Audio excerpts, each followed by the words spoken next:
Rick Wilson joins us, Republican media consultant. Rick, how you doing, sir?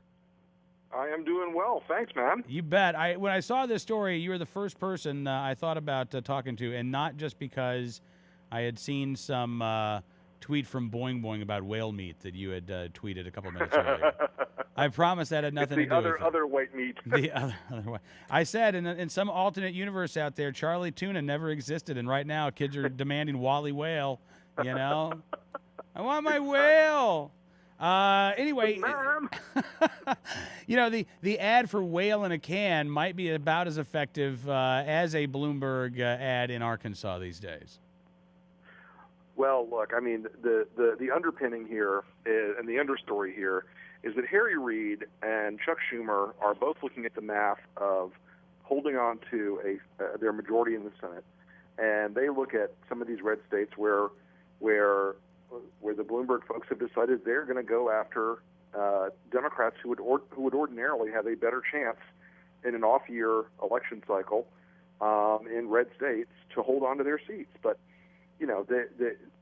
so Reid and Schumer are both very nervous about this, and the Bloomberg folks have they've got a constituency of one, okay? Yep. Whereas Reid and Schumer have to play a very complex, multivariate political equation out over the next few months, especially as all these other outlying factors in the world, with the IRS scandal, the NSA issue, this other constellation of negative stories that are around the Democrats right now play out. They don't need any more headwinds, and a guy who can write checks all day long and whose check signing finger never gets tired is a very big problem that Reid and Schumer have been working very hard to solve. But as of right now, I don't think there's a bid they can make that's high enough to shut it off. Yeah, I don't either, frankly, and it's interesting when you call Bloomberg that constituency of one. I mean, it's pretty clear, Rick. He's not interested necessarily in helping Democrats. It's not about. It really is about going after the NRA, and anybody who does not view the NRA as the enemy, anybody who's not cowed into going along with Bloomberg, all of a sudden becomes the enemy on this issue, which raises, look, I mean, that I think automatically makes people across a broad swath of the country very antagonistic politically, no matter whether you're a Democrat or a Republican, to Mayor Bloomberg's perspective. I mean, I think all he's doing is firing up gun owners, including gun-owning Democrats. Well, I do think that this has been one of those situations where the what I call the Acela corridor between Washington, New York, and Boston lives in a very separate cultural bubble from the rest of the country, and they don't grow up with the tradition of gun ownership or hunting or fishing or sporting use, and so it is like trying to describe string theory or higher order calculus to somebody. They just their eyes go blank. They don't understand it. They fear it. They're scared of it, and the way they react to it seems perfectly sensible to their particular cultural climate.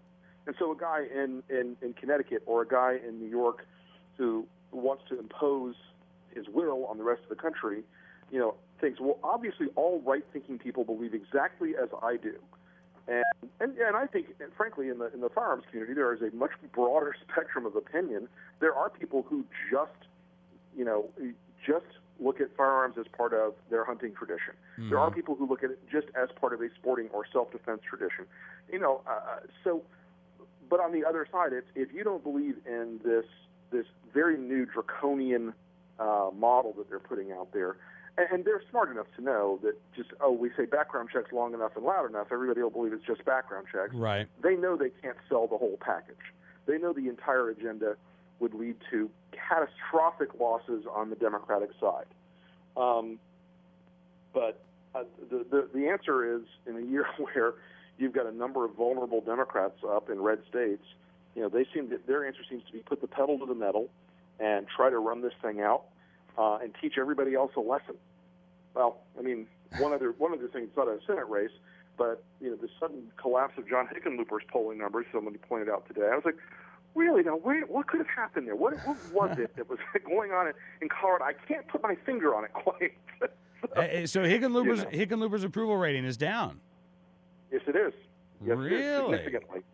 Interesting. So, Same thing we happened to Cuomo actually in New York State after passage of the SAFE Act. again, I just don't know what could be driving this. What's their main cause these days? Yeah, that's strange. And the other aspect of this, out in Nevada, Rick, Bloomberg hired 10 lobbyists at the Yep. state level to go and push this a private transfer bill.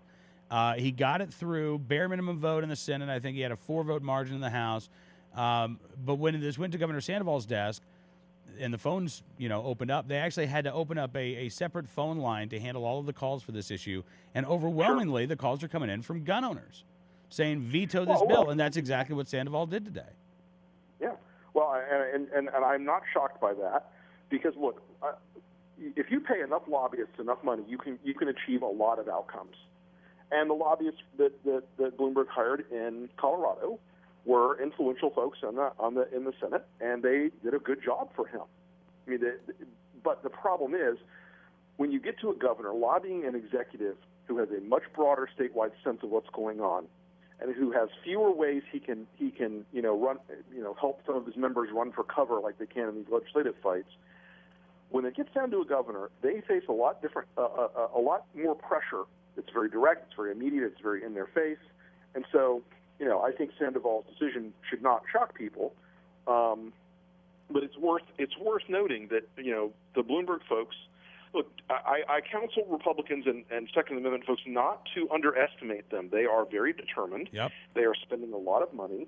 They will continue to spend a lot of money on lobbyists and on PR efforts in these states because they have an in-state goal in mind that where the money isn't really that important to them. It's the in-state goal that they really care about.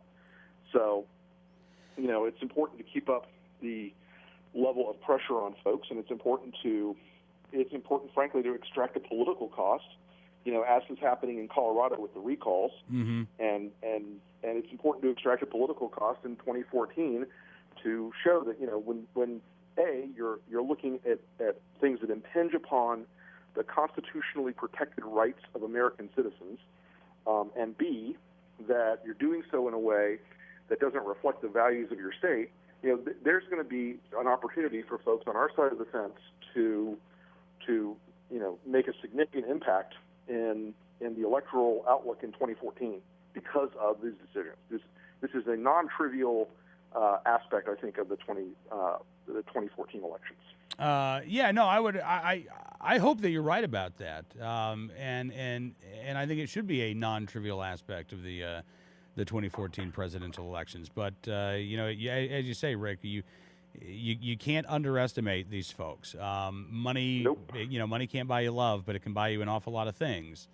And gun owners have to remember everything that Bloomberg is doing behind the scenes, in front of the scenes, to change the debate both in the legislature and, as you say, culturally as well in these states.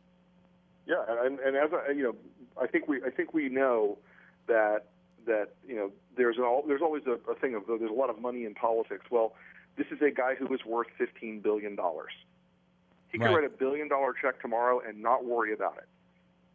So we can't ever take our eye off the ball, and the only thing that we can countervail that kind of resource discrepancy with is strong grassroots activism like the kind that the NRA has been very justly famous for over the years, and very strong interaction with elected officials, which has also been a strong suit, and just to keep up the communication and to keep up the constant level of engagement politically, from the grassroots level to the broader national level, and to keep up reminding elected officials that this is a constitutionally protected set of rights, and that we treasure those rights, and we're going to pursue them with everything that's in our everything that's in our portfolio. We're going to use.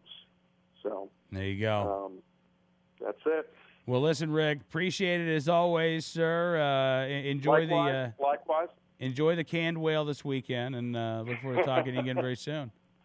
Lessons to whale steaks on the grill. All right, thanks, man. Talk to you soon. I don't know why that didn't take off like shrimp on the Barbie. I mean, really, who doesn't want a good whale steak in a can?